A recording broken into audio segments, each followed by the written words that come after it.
right. Paul, great to see you on a Friday. Thank you for spending some time. Absolutely. Great to see you again. Paul, I am with Paul Sutter, who is the Chief Digital Officer for Beachbody. Paul, you and I have had a chance to connect really not too long ago, but a lot has changed in that period of time in our country. To start off, how has 2020 gone for Beachbody, and how have you guys pivoted and led through all the uncertainty? Yeah, thanks. And again, I appreciate being here. 2020 has been amazing for all of us, and Beachbody has been a recipient of some great fortune. So we are a home fitness and nutrition company who, when the COVID-19 hit, we were already there to provide a product for in-home fitness. So as the gyms closed down, we were already there with a very strong presence, 1.6 million subscribers, and doing very well. And at the time, we called ourselves the Netflix of fitness, which is really just a one-way conversation. However, that space, what we really needed to do to pivot, we're already going down the road a bit, but where we needed to pivot was to make it a two-way conversation, much like you get in a gym, at any other time. So we needed to pivot to be able to provide a group functionality. And you can liken it to Facebook groups. So we went from a Netflix of fitness to a Facebook groups of fitness to an Instagram and so on. So you and I can work out together, because accountability is where it is and within fitness. If you wake up at 4 o'clock in the morning, you're disciplined enough to do that, that's fantastic. But typically it takes a little bit of a nudge, and accountability groups do that. So we were able to provide that when you can't go to the gym. That's what groups do for us. And because of that, we shot up and are now over 2.4 million paid subscribers, doing extremely well. So wow, it's been a fantastic run. Paul, disruption can, as you're pointing out, can happen on either side, right? You can be disrupted maybe in a negative way down, but it can be a disruption to go as far up as you guys went, as quickly as you did, kind of out of nowhere. Couple things that you did in your organization to lead through that kind of aggressive growth?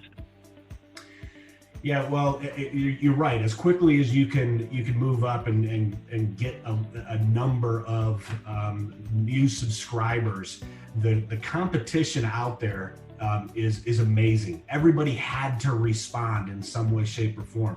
Our war was not just on the content side, providing fantastic content, but being able to keep the users engaged in order to retain them over time, so they're not going to go find the next great product. Lots of money has been dumped into the market. Lululemon bought mirrors, so these different devices that you can hang on a wall or get on a floor. The competition is out there.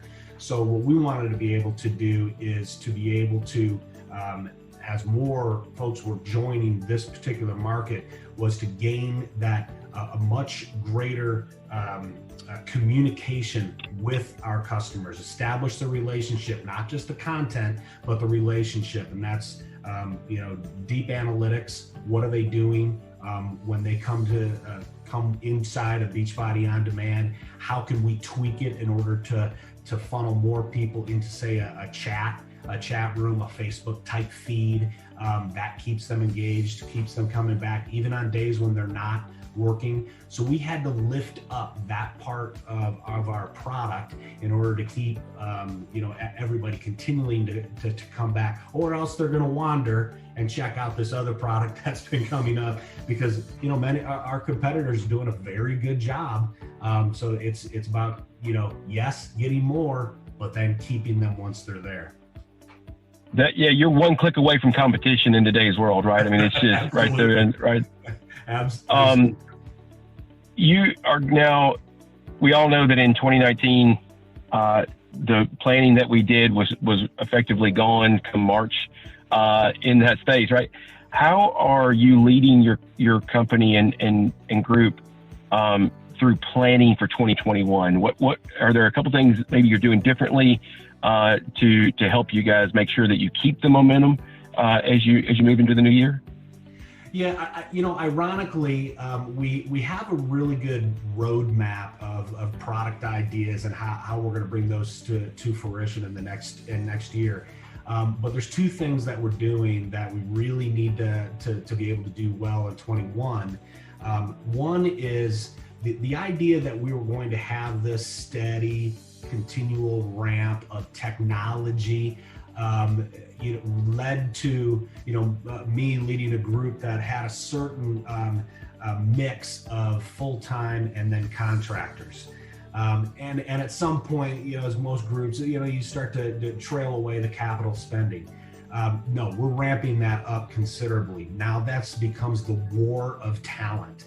And got ahead of that, as we were in the last couple of months saying, this isn't going away. It's not even being stable. It's ramping up. We've got to secure the best talent from around the nation, wherever they are, because they can be sitting at home like I am right now, doing the work. So get the best talent out there, because we need to be able to continue to expand our group, but shift to a more full-time folks, and that's been a war of talent.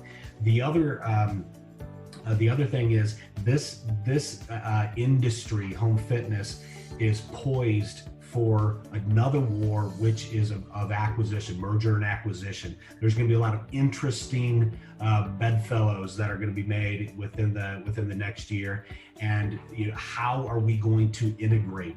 How are we going to be integrating with devices that are hanging on a wall? Not just wearables anymore, but other devices, and being able to share our content. Do we acquire a company and bring their technology within ours? Do we go the other way? So being able to do that, and do that rapidly without decreasing customer satisfaction, decreasing technical capabilities, product capabilities, doing that very fast is going to be important to us. So we are preparing ourselves for that challenge. Paul, you've been awesome. Thank you so much for sharing some wisdom, sharing some time. It's good to see you again, and I hope we're able to talk sometime soon. Yeah, thank you very much, John. I appreciate it.